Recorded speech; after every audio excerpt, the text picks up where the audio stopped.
ಎಲ್ಲರಿಗೂ ನಮಸ್ಕಾರ ಸ್ನೇಹಿತರೆ. ಇದೇ ಫೆಬ್ರವರಿ 17ರಂದು ಸೂರ್ಯಗ್ರಹಣ ಸಂಭವಿಸಲಿದೆ. ಈ ಸೂರ್ಯಗ್ರಹಣವನ್ನು ರಿಂಗ್ ಆಫ್ ಫೈರ್ ಅಂತ ಕರೆಯುತ್ತಾರೆ. ಅಂದರೆ ಕನ್ನಡದಲ್ಲಿ ಉಂಗುರ ಆಕಾರದ ಸೂರ್ಯಗ್ರಹಣ ಅಂತ ಕರೆಯುತ್ತಾರೆ. 2026ರ ಫೆಬ್ರವರಿ 17ನೇ ತಾರೀಕಿನಂದು ಸಂಭವಿಸುವ ಈ ಮಹಾ ಸೂರ್ಯಗ್ರಹಣ ಸಾಮಾನ್ಯ ಗ್ರಹಣವಲ್ಲ. ಜ್ಯೋತಿಷ್ಯ ಶಾಸ್ತ್ರದ ಪ್ರಕಾರ ಈ ದಿನ ಗ್ರಹಗಳ ಸ್ಥಿತಿ ಭಾರೀ ಬದಲಾವಣೆ ತರುತ್ತದೆ. ಕೆಲವರಿಗೆ ಇದು ಎಚ್ಚರಿಕೆಯ ಕಾಲವಾದರೆ ಇನ್ನೂ ಕೆಲವರಿಗೆ ಅದೃಷ್ಟದ ಬಾಗಿಲು ತೆರೆಸುವ ಸಮಯ. ಆದರೆ ಗಮನಿಸಿ ಸ್ನೇಹಿತರೆ, ಈ ಗ್ರಹಣದ ದಿನ ಒಂದು ಮುಷ್ಟಿ ಕಲ್ಲುಪ್ಪನ್ನು ಈ ವಿಶೇಷ ಜಾಗದಲ್ಲಿ ಇಟ್ಟರೆ ಸಾಕು. ನಿಮ್ಮ ಮನೆಯಲ್ಲಿರುವ ದಾರಿದ್ರ್ಯ ದೋಷ, ನಕಾರಾತ್ಮಕ ಶಕ್ತಿ, ದೃಷ್ಟಿ ದೋಷಗಳು ಮತ್ತು ಎಲ್ಲ ಕಷ್ಟಗಳು ಹಾಗೂ ಹಣದ ಅಡಚಣೆ ಕೂಡ ಎಲ್ಲವೂ ದೂರ ಆಗುತ್ತೆ ಎಂದು ಶಾಸ್ತ್ರ ಹೇಳುತ್ತದೆ. ಹೌದು ಸ್ನೇಹಿತರೆ, ಇದು ಸಾಮಾನ್ಯ ಉಪ್ಪು ಅಲ್ಲ. ಕಲ್ಲು ಉಪ್ಪು ಅಂದರೆ ಶುದ್ಧೀಕರಣ ಶಕ್ತಿ. ನಮ್ಮ ಪೂರ್ವಜರು ಹೇಳಿರುವಂತೆ ಉಪ್ಪು ಮನೆಗೆ ಬರುವ ದುಷ್ಟ ಶಕ್ತಿಯನ್ನು ಹೀರಿಕೊಳ್ಳುತ್ತದೆ. ಸೂರ್ಯಗ್ರಹಣದ ಶಕ್ತಿಯ ಜೊತೆಗೆ ಮಾಡಿದರೆ ಅದರ ಪರಿಣಾಮ ದ್ವಿಗುಣವಾಗುತ್ತದೆ ಎಂದು ಹೇಳುತ್ತಾರೆ. ಈ ಒಂದು ಸಣ್ಣ ಉಪಾಯದಿಂದ ಹಣದ ಹರಿವು ಹೆಚ್ಚಾಗಬಹುದು, ಮನೆಯಲ್ಲಿ ಶಾಂತಿ ನೆಲೆಸಬಹುದು, ಅದೃಷ್ಟದ ಬಾಗಿಲು ತೆರೆದುಕೊಳ್ಳಬಹುದು.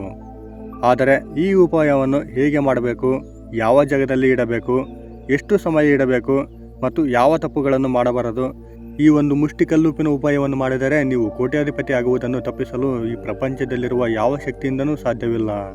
ಹೌದು ಸ್ನೇಹಿತರೆ, ಅಷ್ಟೊಂದು ಶಕ್ತಿ ಈ ಕಲ್ಲುಪ್ಪಿನ ಉಪಾಯಕ್ಕಿದೆ. ಈ ಎಲ್ಲ ಸಂಪೂರ್ಣ ಮಾಹಿತಿಯನ್ನು ಇವತ್ತಿನ ಈ ವಿಡಿಯೋದಲ್ಲಿ ನಿಮಗೆ ಸಂಪೂರ್ಣವಾಗಿ ತಿಳಿಸುತ್ತೇನೆ. ಆದ್ದರಿಂದ ಈ ವಿಡಿಯೋವನ್ನು ಯಾವುದೇ ಕಾರಣಕ್ಕೂ ಮಿಸ್ ಮಾಡಬೇಡಿ ಮತ್ತು ಈ ವಿಡಿಯೋವನ್ನು ತಪ್ಪದೇ ಕೊನೆವರೆಗೂ ನೋಡಿ.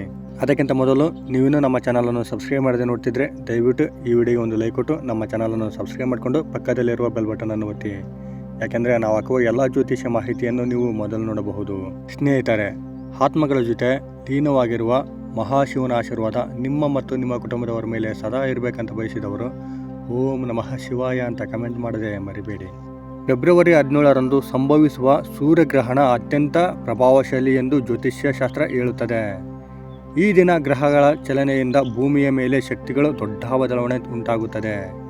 ಕೆಲವರಿಗೆ ಇದು ಪರೀಕ್ಷೆಯ ಸಮಯವಾದರೆ ಇನ್ನೂ ಕೆಲವರಿಗೆ ಅದೃಷ್ಟದ ಬಾಗಿಲು ತೆರೆಸುವ ಮಹಾ ಅವಕಾಶ. ಈ ಗ್ರಹಣದ ರಾತ್ರಿ ಕೇವಲ ಒಂದು ಮುಷ್ಟಿ ಕಲ್ಲುಪ್ಪನ್ನು ಸರಿಯಾದ ಜಾಗದಲ್ಲಿ ಇಟ್ಟರೆ ಸಾಕು. ದಾರಿದ್ರ್ಯ ನಿವಾರಣೆ, ಹಣದ ಅಡಚಣೆಗಳು ದೂರ ಮತ್ತು ಲಕ್ಷ್ಮೀ ಕಟಾಕ್ಷ ದೊರೆಯುತ್ತದೆ ಎಂದು ನಂಬಿಕೆ ಇದೆ. ಇದು ಅಂಧಶ್ರದ್ಧೆ ಅಲ್ಲ ಸ್ನೇಹಿತರೆ, ನಮ್ಮ ಹಿರಿಯರು ಅನುಸರಿಸಿದ ಒಂದು ಸರಳ ಉಪಾಯ. ಸೂರ್ಯಗ್ರಹಣ ಅಂದರೆ ಸೂರ್ಯನು ಆತ್ಮಕಾರಕ ಗ್ರಹ. ಆತ್ಮಬಲ, ಹೆಸರು, ಗೌರವ, ಅಧಿಕಾರ ಎಲ್ಲವೂ ಸೂರ್ಯನಿಂದಲೇ ಆಗುತ್ತದೆ. ಗ್ರಹಣದ ಸಮಯದಲ್ಲಿ ಸೂರ್ಯನ ಶಕ್ತಿ ತಾತ್ಕಾಲಿಕವಾಗಿ ಕಡಿಮೆಯಾಗುತ್ತದೆ. ಈ ಸಮಯದಲ್ಲಿ ನಕಾರಾತ್ಮಕ ಶಕ್ತಿಗಳು ಹೆಚ್ಚಾಗುತ್ತವೆ ಎನ್ನಲಾಗುತ್ತದೆ. ಆದ್ದರಿಂದ ದೇವರ ಜಪ, ದಾನ, ಧರ್ಮ, ಶುದ್ಧೀಕರಣ ಉಪಾಯ ಇವು ಮಾಡಿದರೆ ಸುಫಲ ಹೆಚ್ಚಾಗುತ್ತದೆ. ಆದರೆ ಕಲ್ಲುಪ್ಪಿನ ಮಹತ್ವ ಏನು ಗೊತ್ತಾ? ಉಪ್ಪು ಎಂದರೆ ಶುದ್ಧೀಕರಣದ ಸಂಕೇತ. ನಮ್ಮ ಮನೆಯಲ್ಲಿ ದೃಷ್ಟಿ ತೆಗೆಯಲು ಹಾಕಲು ಉಪ್ಪು ಬಳಕೆ ಮಾಡುತ್ತಾರೆ. ವಾಸ್ತುದೋಷ ನಿವಾರಣೆಗಾಗಿ ಉಪ್ಪನ್ನು ಬಳಸುತ್ತಾರೆ. ನಕಾರಾತ್ಮಕ ಶಕ್ತಿ ಹೀರಿಕೊಳ್ಳಲು ಉಪ್ಪನ್ನು ಬಳಸುತ್ತಾರೆ. ಕಲ್ಲು ಉಪ್ಪು ಪ್ರಾಕೃತಿಕವಾಗಿರುವುದರಿಂದ ಅದರ ಶಕ್ತಿ ಹೆಚ್ಚು ಎಂದು ನಂಬಲಾಗುತ್ತದೆ. ದುಷ್ಟಶಕ್ತಿ ಹೀರಿಕೊಳ್ಳುತ್ತದೆ, ಮನಸ್ಸಿನ ಒತ್ತಡ ಕಡಿಮೆ ಮಾಡುತ್ತದೆ, ಹಣದ ಅಡಚಣೆ ನಿವಾರಣೆ ಮಾಡುತ್ತದೆ. ಸ್ನೇಹಿತರೆ, ಉಪಾಯ ಮಾಡುವ ಸರಿಯಾದ ಸಮಯ ಯಾವಾಗ ಗೊತ್ತಾ? ಫೆಬ್ರವರಿ 17ನೇ ತಾರೀಕಿನಂದು ಸೂರ್ಯಗ್ರಹಣದ ದಿನ ರಾತ್ರಿ 9 ಗಂಟೆಯ ನಂತರದ ಮಲಗುವ ಮೊದಲು ಈ ಸಮಯದಲ್ಲಿ ಉಪಾಯ ಮಾಡಿದರೆ ಉತ್ತಮ. ಅಂದರೆ ರಾತ್ರಿ 11:30, 12 ಗಂಟೆ, 1 ಗಂಟೆ ಮಾಡೋದಲ್ಲ. ಸೂರ್ಯಗ್ರಹಣದ ದಿನ ರಾತ್ರಿ 9ರಿಂದ 11ರ ಒಳಗೆ ಈ ಮಲಗುವ ಮೊದಲು ಈ ಉಪಾಯವನ್ನು ಮಾಡಬೇಕು. ಯಾಕೆಂದರೆ ಕೆಲವು ತಂತ್ರ ಮಂತ್ರ ಉಪಾಯವನ್ನು ಮಾಡುವ ಕೆಲವೊಂದು ನಿರ್ದಿಷ್ಟ ಸಮಯವಿರುತ್ತದೆ. ಆ ಸಮಯದಲ್ಲಿ ಮಾಡಿದರೆ ಮಾತ್ರ ಅದರ ಶಕ್ತಿ ಹೆಚ್ಚಾಗಿರುತ್ತದೆ ಮತ್ತು ಅದರಿಂದ ಒಳ್ಳೆಯದಾಗುತ್ತೆ, ಉಪಾಯ ಫಲಿಸುತ್ತದೆ. ಹಾಗಾಗಿ ಸೂರ್ಯಗ್ರಹಣದ ದಿನ ಈ ಒಂದು ಮುಷ್ಟಿ ಕಲ್ಲುಪ್ಪಿನ ಉಪಾಯವನ್ನು 9ರಿಂದ 11ರ ಒಳಗೆ ಮಾಡಬೇಕು. ಈ ಉಪಾಯವನ್ನು ಮಾಡುವ ವಿಧಾನ ಹೇಗಿರುತ್ತೆ ಅಂದರೆ, ಒಂದು ಸ್ವಚ್ಛ ಬಟ್ಟೆ ಅಥವಾ ಚಿಕ್ಕ ಪಾತ್ರೆ ತೆಗೆದುಕೊಳ್ಳಿ. ಅದರಲ್ಲಿ ಒಂದು ಮುಷ್ಟಿ ಕಲ್ಲುಪ್ಪು ಹಾಕಿ. ನಂತರ ಅದನ್ನು ಮನೆಯ ಮುಖ್ಯ ಬಾಗಿಲಿನ ಒಳಭಾಗದ ಎಡಗಡೆಯಲ್ಲಿ ಇಡಿ ಅಥವಾ ಮನೆಯ ಉತ್ತರ ಪೂರ್ವ ಕೋಣೆಯಲ್ಲಿ ಇಡಿ. ಇಲ್ಲ ಅಂದರೆ ನಿಮ್ಮ ಅಡಿಗೆ ಮನೆಯ ಉತ್ತರ ದಿಕ್ಕಿನಲ್ಲಿ ಇಡಿ. ಅದು ಇಲ್ಲಾಂದರೆ ಈ ಉಪಾಯದ ಒಂದು ಮುಷ್ಟಿ ತಂತ್ರದ ಉಪಾಯವನ್ನು ನಿಮ್ಮ ಹಣ ಇಡುವ ಲಾಕರ್ನ ಕೆಳಗಡೆ ಇಡಿ. ಆದರೆ ಮುಖ್ಯವಾದ ವಿಚಾರ ಸ್ನೇಹಿತರೆ, ಈ ಉಪಾಯವನ್ನು ಮಾಡುವಾಗ ಈ ಉಪ್ಪನ್ನು ನೆಲಕ್ಕೆ ನೇರವಾಗಿ ಹಾಕಬೇಡಿ. ಒಂದು ಸ್ಟೀಲ್ ಪಾತ್ರೆ ಅಥವಾ ಮಣ್ಣಿನಿಂದ ಮಾಡಿದ ಮಡಿಕೆಯ ಪಾತ್ರೆ ಅಥವಾ ಗಾಜಿನ ಬಾಲ್ನಲ್ಲಿಡಿ. ಯಾಕೆಂದರೆ ಇದನ್ನು ನೇರವಾಗಿ ನೆಲಕ್ಕೆ ಹಾಕಿದರೆ ಇದರ ಶಕ್ತಿ ಸಂಪೂರ್ಣವಾಗಿ ಕಡಿಮೆಯಾಗುತ್ತೆ. ಜೊತೆಗೆ ಈ ತಂತ್ರದ ಉಪಾಯ ಮಾಡಿದರೆ ಯಾವುದೇ ಫಲಿಸುವುದಿಲ್ಲ. ಹಾಗಾಗಿ ಬಾಲ್ನಲ್ಲಿ ಹಾಕಿಡಿ ಅಥವಾ ಪಾತ್ರೆಯಲ್ಲಿ ಹಾಕಿಡಿ. ಆದರೆ ಸ್ನೇಹಿತರೆ, ಈ ಉಪಾಯವನ್ನು ಮಾಡುವ ಮೊದಲು ಸ್ನಾನ ಮಾಡಿ ಶುದ್ಧವಾಗಿರಿ ಹಾಗೂ ದೇವರ ಮುಂದೆ ದೀಪ ಹಚ್ಚಿ ಮತ್ತು ಓಂ ಸೂರ್ಯಾಯ ನಮಃ ಅಂತ 11 ಬಾರಿ ಜಪ ಮಾಡಿ. ನಂತರ ಕಲ್ಲುಪ್ಪನ್ನು ಒಂದು ಮುಷ್ಟಿ ಕೈಯಲ್ಲಿ ಹಿಡಿದು ನಮಸ್ಕಾರ ಸಂಕಲ್ಪ ಮಾಡಿ. ನಮ್ಮ ಮನೆಯ ದಾರಿದ್ರ್ಯ ದೂರವಾಗಿ ಲಕ್ಷ್ಮೀ ಕಟಾಕ್ಷ ದೊರಕಲಿ ಎಂದು ಪ್ರಾರ್ಥನೆ ಮಾಡಿ. ಈ ಉಪಾಯವನ್ನು ಮಾಡಿದ ನಂತರ ಅಂದರೆ ಮುಂದಿನ ದಿನ ಅದನ್ನು ಏನು ಮಾಡಬೇಕಂತ ಹೇಳಿದರೆ, ಬೆಳಗ್ಗೆ ಎದ್ದು ಆ ಉಪ್ಪನ್ನು ಹರಿಯುವ ನೀರಿಗೆ ಬಿಡಿ ಅಥವಾ ನಿಮ್ಮ ಟಾಯ್ಲೆಟ್ಗೆ ಹಾಕಿ ಫ್ಲಶ್ ಮಾಡಿ. ಇಲ್ಲಾಂದರೆ ಯಾರೂ ಇಲ್ಲದ ಜಾಗಕ್ಕೆ ಹೋಗಿ ಆ ಉಪ್ಪನ್ನು ಒಂದು ಪೇಪರ್ನಲ್ಲಿ ಸುತ್ತಕೊಂಡು ಹೋಗಿ ಬೀಸಾಡಿ. ಆದರೆ ಮನೆಗೆ ಬರುವಾಗ ಹಿಂದಕ್ಕೆ ತಿರುಗಿ ನೋಡಬೇಡಿ. ಇದರಿಂದ ನಕಾರಾತ್ಮಕ ಶಕ್ತಿ ಸಂಪೂರ್ಣ ದೂರವಾಗುತ್ತದೆ ಎಂದು ನಂಬಿಕೆ ಇದೆ. ಮತ್ತು ಹಣದ ತೊಂದರೆ ನಿವಾರಣೆ ಹೇಗೆ ಆಗುತ್ತೆ ಅಂದರೆ, ಮನೆಯಲ್ಲಿ ಹಣ ಬರುವುದಿಲ್ಲ, ಕೈಗೆ ಬಂದ ಹಣ ಉಳಿಯುವುದಿಲ್ಲ ಅಂದರೆ ಕಲ್ಲುಪ್ಪಿನ ಜೊತೆ ಈ 1 ರೂಪಾಯಿ ನಾಣ್ಯ ಇಡಿ. ಓಂ ಶ್ರೀ ಮಹಾಲಕ್ಷ್ಮೀ ನಮಃ 11 ಬಾರಿ ಜಪ ಮಾಡಿ. ಇದರಿಂದ ಲಕ್ಷ್ಮೀ ಕಟಾಕ್ಷ ಸಿಗುತ್ತದೆ ಎಂದು ಹೇಳಲಾಗುತ್ತದೆ. ಹಾಗೂ ದೃಷ್ಟಿದೋಷ ನಿವಾರಣೆ ಹೇಗೆ ಆಗುತ್ತೆ ಅಂದರೆ, ಮಕ್ಕಳಿಗೆ ಅಥವಾ ಮನೆಯ ಸದಸ್ಯರಿಗೆ ದೃಷ್ಟಿದೋಷ ಇದ್ದರೆ ಕಲ್ಲುಪ್ಪನ್ನು 3 ಬಾರಿ ತಲೆಯ ಸುತ್ತ ತಿರುಗಿಸಿ ನಂತರ ಪಾತ್ರೆಯಲ್ಲಿ ಇಡಿ. ಇದು ದೃಷ್ಟಿದೋಷ ನಿವಾರಣೆ ಸಹಾಯ ಮಾಡುತ್ತದೆ.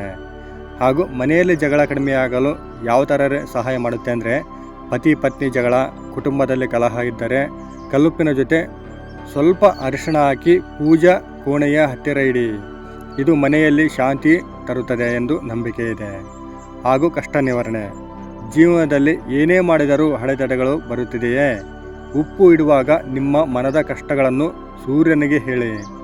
ಓಂ ಸೂರ್ಯಾಯ ನಮಃ ಮೊದಲೇ ಹೇಳಿದಾಗೆ 11 ಬಾರಿ ಜಪ ಮಾಡಿ. ಗ್ರಹಣದ ಶಕ್ತಿ ನಿಮ್ಮ ಕಷ್ಟಗಳನ್ನು ಕರಗಿಸುತ್ತದೆ. ನೀವು ಮುಖ್ಯವಾಗಿ ಯಾವ ತಪ್ಪುಗಳನ್ನು ಮಾಡಬಾರದಂದರೆ, ಈ ತಂತ್ರವನ್ನು ಉಪಾಯವನ್ನು ಮಾಡುವಾಗ ಅಯೋಡೈಸ್ ಉಪ್ಪು ಬಳಸಬೇಡಿ. ಅಂದರೆ ಸಣ್ಣ ಉಪ್ಪು ಬಳಸಬೇಡಿ. ಕಲ್ಲುಪ್ಪನ್ನು ಮಾತ್ರ ಬಳಸಿ. ಹಳೆಯ ಉಪ್ಪು ಬಳಸಬೇಡಿ, ಹೊಸದಾಗಿರಲಿ. ನೀವು ಹೊಸದಾಗಿ ತಂದ ಉಪ್ಪನ್ನು ಮಾತ್ರ ಬಳಸಿ. ಮತ್ತು ಮರುದಿನ ತೆಗೆದು ಹಾಕುವುದನ್ನು ಮರೆಯಬೇಡಿ. ಯಾಕೆಂದರೆ ಹೀಗೆ ಮಾಡಿದರೆ ಅದರ ಉಪಾಯ ಫಲಿಸುವುದಿಲ್ಲ ಮತ್ತು ಅದರ ಶಕ್ತಿ ಕೂಡ ಕಡಿಮೆಯಾಗುತ್ತೆ. ಈ ಉಪಾಯವನ್ನು ಹಾಸ್ಯವಾಗಿ ಮಾಡಬೇಡಿ, ಭಕ್ತಿಯಿಂದ ಮಾಡಿ. ಶ್ರದ್ಧೆ, ಭಕ್ತಿ ಮತ್ತು ಮನದಲ್ಲಿ ಒಳ್ಳೆಯ ಮನಸ್ಥಿತಿ ಸಂಕಲ್ಪ ಇರಲಿ. ಸ್ನೇಹಿತರೆ, ವಿಶೇಷವಾಗಿ ಈ ಸೂರ್ಯಗ್ರಹಣದ ಸಮಯದಲ್ಲಿ ಗರ್ಭಿಣಿಯರು ಯಾವುದೇ ಕಾರಣಕ್ಕೂ ಹೊರಗಡೆ ಹೋಗಬೇಡಿ. ಗ್ರಹಣ ಸಮಯದಲ್ಲಿ ಊಟ ಮಾಡಬೇಡಿ. ಪೂಜೆ ಅಥವಾ ಮಂತ್ರ ಜಪ ಮಾಡಬಹುದು. ಮತ್ತು ಯಾರು ಮಾಡಬಹುದು ಅಂದರೆ, ಈ ಉಪಾಯವನ್ನು ಹೆಣ್ಮಕ್ಳು ಮಾಡಬೇಕಾ ಅಥವಾ ಗಂಡು ಮಕ್ಕಳು ಮಾಡಬೇಕಾ ಅಂತ ಕೆಲವರು ಕೇಳ್ತಾರೆ. ಆದರೆ ಸ್ನೇಹಿತರೆ, ಈ ಉಪಾಯವನ್ನು ಯಾರು ಬೇಕಾದರೂ ಮಾಡ್ಬೋದು. ಯಾವ ರಾಶಿಯವರಾದರೂ ಮಾಡಬಹುದು. ಹಣ ತೊಂದರೆ, ಕಷ್ಟ, ಜಗಳ, ದೃಷ್ಟಿದೋಷ ಇರುವವರು ವಿಶೇಷವಾಗಿ ಈ ಉಪಾಯವನ್ನು ಮಾಡಿದರೆ ಇನ್ನೂ ಒಳ್ಳೆಯದು. ಮತ್ತು ಸ್ನೇಹಿತರೆ, ಜೀವನದಲ್ಲಿ ಕಷ್ಟ ಬರುವುದು ಸಹಜ. ಆದರೆ ದೇವರ ಮೇಲೆ ನಂಬಿಕೆ ಇಟ್ಟು ಸಣ್ಣ ಉಪಾಯ ಮಾಡಿದರೆ ಮನಸ್ಸಿಗೆ ಶಾಂತಿ ಬರುತ್ತದೆ. ಈ ಉಪಾಯವನ್ನು ಭಕ್ತಿಯಿಂದ ಮಾಡಿ. ಫಲ ನಿಧಾನವಾಗಿ ಕಾಣಬಹುದು. ಇಷ್ಟೇ ಸ್ನೇಹಿತರೆ, ಇದಕ್ಕೇನು ಹಣ ಖರ್ಚು ಮಾಡಬೇಕಾಗಿಲ್ಲ. ಸಮಯ ಕೂಡ ಜಾಸ್ತಿ ವೇಸ್ಟ್ ಆಗಲ್ಲ. ನಿಮ್ಮ ಮನೆಯ ಕುಟುಂಬದ ಸದಸ್ಯರ ಒಳಿತಿಗಾಗಿ ಈ ಉಪಾಯವನ್ನು ಮಾಡಿ.